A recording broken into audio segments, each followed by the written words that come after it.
नमस्कार दोस्तों, एक बार फिर से आप सभी का स्वागत है। बीएसटीसी मॉडल पेपर नंबर 9 में आप सभी का एक बार हार्दिक स्वागत और अभिनंदन है। तो दोस्तों, ये बीएसटीसी का मॉडल पेपर नंबर 9 रहने वाला है।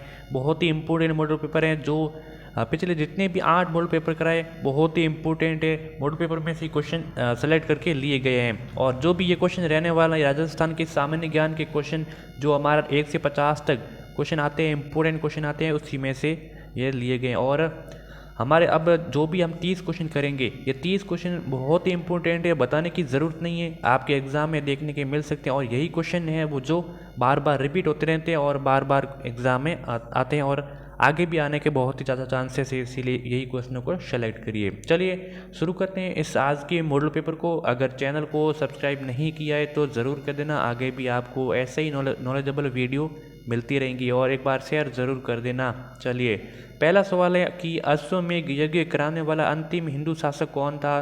तो देखिए, जगत सिंह द्वितीय, सवाई जय सिंह, राजा सूरजमल या फिर राव लूण। देखिए, अश्वमेध यज्ञ कराने वाला जो अंतिम हिंदू शासक था, न तो जगत सिंह द्वितीय था, न तो राजा सूरजमल था, न ही राव लूणकरण था, तो वो था सवाई जय सिंह। यहाँ पे बी आंसर, यहाँ बिल्कुल करेक्ट आंसर हो जाएगा। कौन सा? सवाई जय सिंह। चलिए, अगला सवाल है कि राव जैत सिरो चंद किस भाषा में लिखी गई हैं? तो ब्रज, डिंगल, संस्कृत या फिर राजस्थानी। तो देखिए, राव जैत सिरो छंद है, ये लिखी गई हैं एक डिंगल भाषा में लिखी गई हैं। किसमें? डिंगल भाषा में। बी ऑप्शन आपका बिल्कुल करेक्ट आंसर। जैसलमेर चित्र शैली का प्रमुख चित्र जो वहाँ के राज प्रसादों की मुख्य स्वभाव है वो कौन सा है? देखिए, जैसलमेर शैली का जो प्रमुख मुख्य चित्र कौन सा है? शैली जो राज प्रसादों की वहाँ की एक मुख्य शोभा भी बढ़ाता है। तो 12 मासा, निहाल दे, बनी टनी या फिर मूमल। तो सभी को राइट आंसर पता होना चाहिए इसका, वो हो जाएगा मूमल। कौन सी? मूमल हो जाएगा। चलिए बढ़ते हैं आगे की ओर बढ़ते हैं। 4 नंबर क्वेश्चन है कि राजस्थान में शीतकाल में वर्षा करने का जो विक्षोभों की उत्पत्ति होती हैं वो हैं तो भूमध्य सागर एवं कैस्पी सागर, अरब सागर, लाल सागर या फिर बाल्टिक सागर। तो देखिए, राजस्थान में जो शीतकाल में वर्षा करने की विक्षोभ की उत्पत्ति होती हैं वो भूमध्य सागर एवं कैस्पीय सागर है। यहाँ पे आपका 1 नंबर ऑप्शन बिल्कुल करेक्ट आंसर हो जाएगा। 5 नंबर क्वेश्चन बढ़ते हैं। पांचना बांध है दोस्तों किस जिले में स्थित है?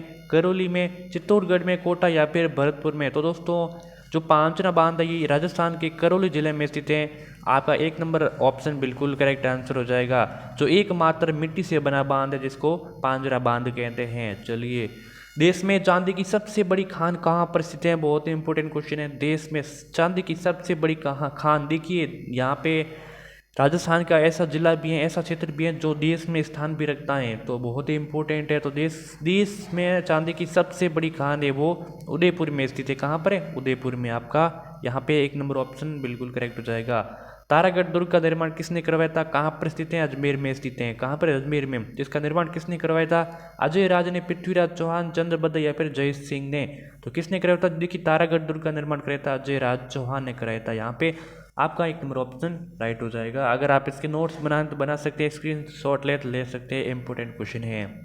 देव सोमनाथ का मंदिर है मूलतः किस नदी के किनारे बना हुआ? देखिए, देव सोमनाथ का मंदिर है ये किस नदी के किनारे बना हुआ? तो सोम नदी, चाखम, चंबल या फिर साबरमती नदी। तो ये बना हुआ है सोम नदी के किनारे। आपका यहाँ पर भी 1 नंबर ऑप्शन राइट हो जाएगा। मत्स्य संघ का विशाल जो वृद्ध राजस्थान में विलीकरण हुआ था तो वो कब हुआ था? तो ये हुआ था, देखिए, मत्स्य संघ का विशाल जो जिसको वृद्ध राजस्थान कहते हैं, जिसको वृद्ध राजस्थान में इसका विलीनीकरण कब हुआ था? तो कब हुआ था? तो ये हुआ था 15 मई 1949 में हुआ था। कब? 15 मई 1949 में। यहाँ पर भी आपका ए वाला ऑप्शन है राइट आंसर हो जाएगा। मेवाड़ के किस शासक के समय जाबर में चांदी की खान से खनन प्रारंभ हुआ? बहुत इंपॉर्टेंट क्वेश्चन है। देखिए, मेवाड़ में पूछा है तो मेवाड़ में किस शासक के समय जो जाबर में चांदी की खान से जो खनन प्रारंभ हुआ था तो वो चांदी की खान की, ठीक है, चांदी की खान के जो खनन प्रारंभ हुआ था वो लख सिंह यानी कि राणा लाखा के समय। यहाँ पे आपका C number option right answer हो जाएगा। 11 नंबर क्वेश्चन है कि वो कौन सी रियासत थी जो सर्वप्रथम अंग्रेजों की अधीनता स्वीकार कर आश्रित राज्य बने? बहुत ही ज़्यादा इंपॉर्टेंट क्वेश्चन है। तो वो सर्वप्रथम कौन सी रियासत थी जो अंग्रेजों की अधीनता स्वीकार की थी? तो वो थी आपकी करौली रियासत। कौन सी? करौली रियासत। और अंतिम रियासत की बात की कौन सी हो जाएगी? तो अंतिम रियासत हो जाएगी आगे सिरोही रियासत आपकी अंतिम अंतिम आपकी रियासत थी जो अंग्रेजों से अधीनता स्वीकार की थी। चलिए आगे बढ़ते हैं। सिलीसेड खालिस्तान जिले में स्थित है। देखिए सिलीसेड ये क्या है, ये एक झील है। तो और ये झील का किस जिले में स्थित है पूछ रहे हैं, तो चित्तौड़गढ़ में, उदयपुर में, राजसमंद या फिर अलवर में। तो राइट आंसर की बात की जाए तो यहाँ पे हो जाएगा अलवर हो जाएगा। सिलीसेड झील ये अलवर में स्थित है। आगे बढ़ते हैं। प्रसिद्ध किराडू का मंदिर किस शैली के हैं। किराडू का मंदिर जो कि बाड़मेर में स्थित है, ये किस शैली का है। गुर्जर प्रत्यार शैली का, भूमिज शैली का, गुप्तकालीन शैली का या फिर प्रागैतिहासिक शैली का। तो दोस्तों यहाँ पे राइट आंसर की बात की जाए तो प्रसिद्ध किराडू का मंदिर है ये एक गुर्जर प्रतिहार शैली का है। किसमें दोस्तों, गुर्जर प्रतिहार शैली का। ए नंबर ऑप्शन राइट हो जाएगा। मल्लीनाथ जी का मंदिर स्थित है। मल्लीनाथ जी का मंदिर कहाँ पर स्थित है, तो देखिए अलवर में, बाड़मेर में, जोधपुर या फिर नागौर में। तो मल्लीनाथ जी का मंदिर स्थित है बाड़मेर में। कहाँ पर है, बाड़मेर में। बी ऑप्शन यहाँ पर राइट आंसर।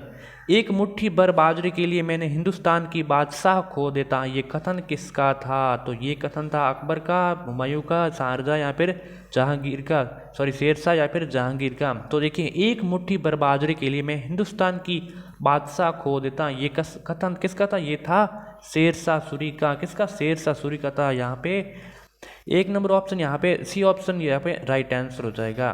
चलिए नाथ संप्रदाय के केंद्रीय मठ की स्थापना किस स्थान पर हुई थी। नाथ संप्रदाय की जो केंद्रीय मठ था इनकी स्थापना कहाँ पर हुई थी, किस स्थान पर हुई थी। तो बाड़मेर, जैसलमेर, नागौर या फिर जोधपुर में। तो कहाँ हुई थी, ये हुई थी जोधपुर में। कहाँ पर, जोधपुर में हुई थी। डी ऑप्शन आपका यहाँ पर करेक्ट आंसर हो जाएगा। 17 नंबर क्वेश्चन है कि निम्नलिखित में से किसने 1951-1952 में कालीबंगा की पहचान की थी। देखिए कालीबंगा की खोज, देखिए यहाँ पे पहचान क्या कहो या कालीबंगा की खोज कहो, तो कालीबंगा की खोज कब की गई, तो 1951 से 1952 के मध्य। और ये किसने की थी, ये की थी ए घोष यानी कि अमलानंद घोष ने की थी। बी ऑप्शन आपका करेक्ट आंसर हो जाएगा।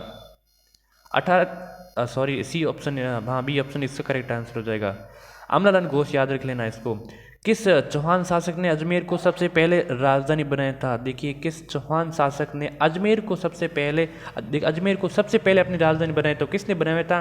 पृथ्वीराज प्रथम ने, अजय राज ने, पृथ्वीराज द्वितीय या फिर विग्रहराज ने। तो ये बनाया था यहाँ पे अजय राज ने बनाया था। किसने, अजय राज ने। याद कर लेना, बी ऑप्शन यहाँ पर करेक्ट आंसर।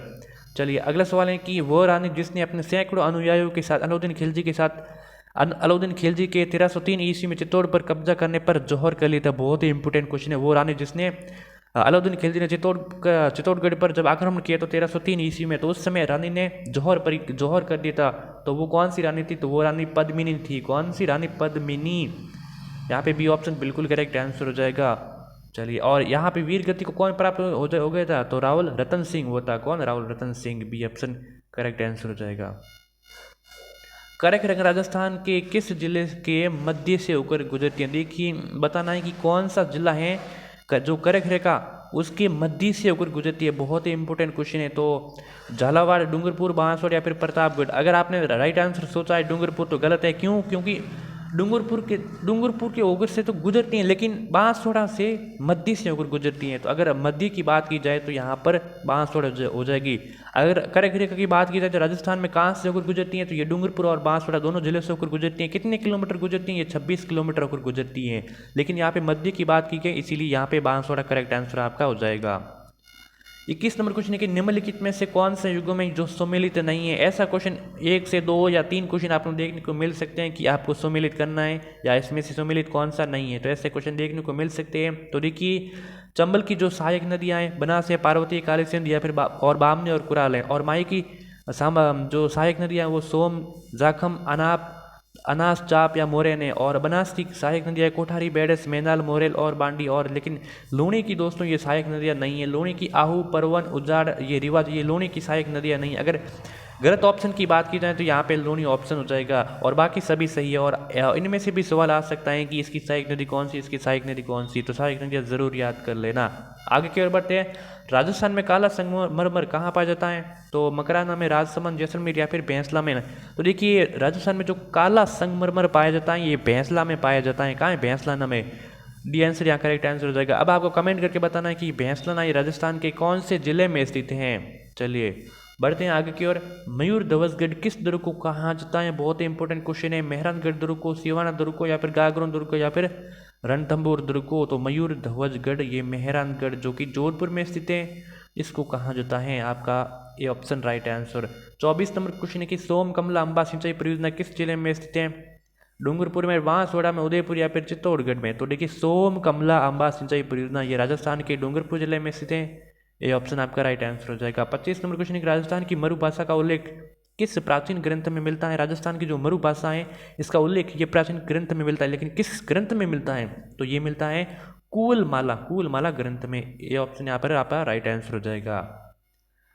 देखिए चैनल को अभी तक सब्सक्राइब नहीं किया तो ज़रूर कर देना, आगे भी आपको ऐसे वीडियो मिलते रहेंगे। 26 नंबर क्वेश्चन है कि जोधपुर का प्रथम शासक जिसने मुगलों की अधीनता स्वीकार की थी? राव मालदेव, मोटा राजा उदय सिंह, चंद्रसेन या फिर जसवंत सिंह? देखिए जोधपुर का वो प्रथम शासक मोटा राजा उदय सिंह था जिसने मुगलों की अधीनता स्वीकार की थी। B option right. एशिया में चेन्नई का सबसे ऊंचा बांध माना जाता है, कहाँ पर है? भाखड़ा नांगल बांध? कौन सा बांध है? बांध का नाम बताना है। तो जवाई बांध है, प्राणा प्रताप सागर बांध या फिर जाखम बांध है? तो देखिए एशिया में चेन्नई का सबसे ऊंचा बांध है वो जाखम बांध है। कौन सा? जाखम बांध। D option correct answer. ये प्रतापगढ़ में स्थित है। मेवाड़ में प्रजामंडल आंदोलन का संस्थापक कौन था? जय नारायण व्यास, जमनालाल बजाज, नैनू राम शर्मा या फिर माणिकीलाल वर्मा? देखिए मेवाड़ में प्रजामंडल आंदोलन का जो संस्थापक था वो था माणिकीलाल वर्मा। यहाँ पे आपका डी ऑप्शन राइट आंसर हो जाएगा। कौन सा दोस्तों? माणिकीलाल वर्मा। आगे की ओर बढ़ते 29 नंबर, नृत्य की कथक शैली का आदिम घराना है? लखनऊ, बनारस, जयपुर और अलवर? देखिए नृत्य की कथक शैली का जो आदिम घराना है वो है कौन सा है? वो जयपुर हो जाएगा। यहाँ पे सी ऑप्शन राइट आंसर हो जाएगा। ये हमारा आखिरी नंबर क्वेश्चन रहने वाला है। आबानेरी तथा राजौरगढ़ के कलात्मक वैभव किस काल के हैं? और अंतिम में बताना है कि ये 30 में से आपके राइट आंसर कितने हुए हैं, आपका क्या स्कोर रह रहा है। कल आपका एग्जाम है, ज़रूर है। उसके लिए आप सभी को सबसे पहले कि आप अंत में आपको ऑल द बेस्ट हैं, अच्छे से एग्जाम करिए। चलिए, और इसका राइट आंसर क्या हो जाएगा? देखिए आबेनरी और राजौरगढ़ के कलात्मक वैभव किस काल के हैं? तो ये गुर्जर प्रतिहार काल के हैं। किस? गुर्जर प्रतिहार। यहाँ पर आपका ए नंबर ऑप्शन हो जाएगा राइट आंसर। चलिए मिलते हैं कभी और किसी वीडियो में। और इस चैनल को अगर सब्सक्राइब नहीं किया तो ज़रूर कर देना और वीडियो को लाइक ज़रूर करना है। चलिए।